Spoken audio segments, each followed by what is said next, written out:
Hi friends, అందరికీ నమస్కారం. ఈరోజు మరో మంచి సందేశాత్మక కథతో మీ ముందుకు వచ్చాను. ఇక కథలోకి వెళ్దాం. ఈ కథ పేరు వాయిదా. మన జీవితంలో పనులను వాయిదా వేయడం ద్వారా మనం ఏ విధంగా ప్రభావితం అవుతామో ఈ కథ ద్వారా తెలుసుకుందాం. ఒక మనిషి జీవితాన్ని డబ్బు నాశనం చేయలేదు, శత్రువులు కూడా నాశనం చేయలేరు. కానీ ఒకే ఒక అలవాటు అతని జీవితాన్ని ఎలా నాశనం చేసిందో ఈ కథ వింటే పూర్తిగా అర్థమవుతుంది. ఒక ఊరిలో అర్జున్ అనే యువకుడు ఉండేవాడు. అతను చాలా తెలివైనవాడు. తన తోటి స్నేహితులు, బంధుమిత్రులు కూడా నువ్వు చాలా తెలివైన వాడివి అని అంటుండేవారు. అర్జున్, నీకు చాలా టాలెంట్ ఉంది, నువ్వు అనుకుంటే ఏదైనా చేయగలవు అని అతనితో చెప్పేవారు. అప్పుడు అర్జున్, నాకు కూడా తెలుసు, కానీ నేను ఏం చేయాలన్నా ఇది సరైన సమయం కాదు, దానికి ఇంకా టైం ఉంది అని చెప్పేవాడు. అర్జున్ ఆలోచించే విధానం ప్రతి ఒక్కటి సరైనదే అయినప్పటికీ అతని జీవితంలో ఒక పెద్ద లోపం ఉండేది.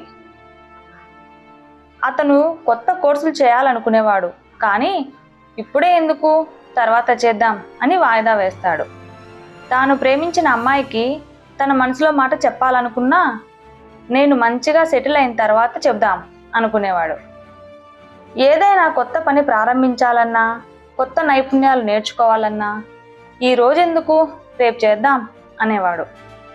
ఒకరోజు అమ్మతో కూర్చొని కాసేపు మాట్లాడాలి అనుకుంటాడు. ఇప్పుడు ఎందుకులే, వచ్చే ఆదివారం మాట్లాడదాం అని వాయిదా వేస్తాడు. తన నాన్న ఆరోగ్యం బాగోలేదని గమనిస్తాడు. హాస్పిటల్కి తీసుకెళ్దామని కూడా అనుకుంటాడు.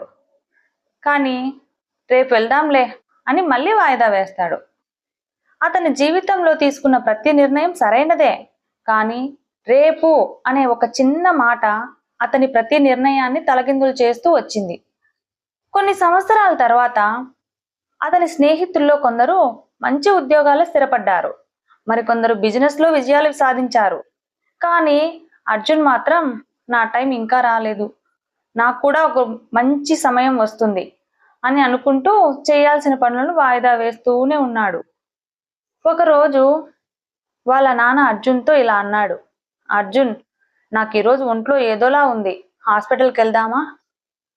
అప్పుడు అర్జున్, ఈరోజు వద్దులే నాన్న, రేపు వెళ్దాం అన్నాడు. వాళ్ళ నాన్న కూడా సరే అని చెప్పి పడుకున్నారు. ఆ రాత్రే ఆయనకు తీవ్రమైన గుండెపోటు వచ్చింది. హాస్పిటల్కి తీసుకెళ్లే లోపే ఆయన చనిపోయారు. అర్జున్ ఏడుస్తూ, అయ్యో నాన్న చెప్పిన వెంటనే హాస్పిటల్కి తీసుకెళ్లి ఉంటే ఇలా జరిగి ఉండేది కాదు కదా అని తనను తాను నిందించుకున్నాడు. కొన్ని రోజుల తర్వాత ఇంటిని శుభ్రం చేస్తుండగా వాళ్ళ నాన్న పాత డైరీ దొరికింది. ఆ డైరీ చివరి పేజీలో ఇలా రాసింది, నా కుమారుడు చాలా తెలివైనవాడు, కానీ అతని శత్రువు బయట ఎవరూ కాదు, తనలో ఉన్న వాయిదా వేసే అలవాటు. కాలం ఎప్పుడూ ఆగదు, ఆగేది మనిషే. అది చదివిన అర్జున్ తన జీవితంలో తాను ఏం కోల్పోయాడో అప్పుడు అర్థమైంది. అతను పశ్చాత్తాపంతో కన్నీళ్లు పెట్టుకున్నాడు. ఈ కథలో అర్జున్ కోల్పోయింది ఉద్యోగం కాదు, ప్రేమ కూడా కాదు, తిరిగి రాని సమయం.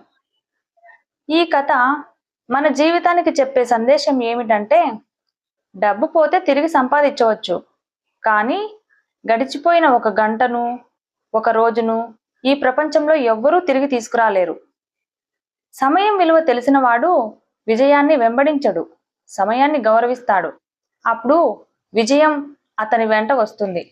ఫ్రెండ్స్, ఇలాంటి మరిన్ని మంచి సందేశాత్మక కథలు తెలుసుకోవాలంటే మా ఛానల్ను లైక్ చేయండి, షేర్ చేయండి, సబ్స్క్రైబ్ చేయండి. Thank you.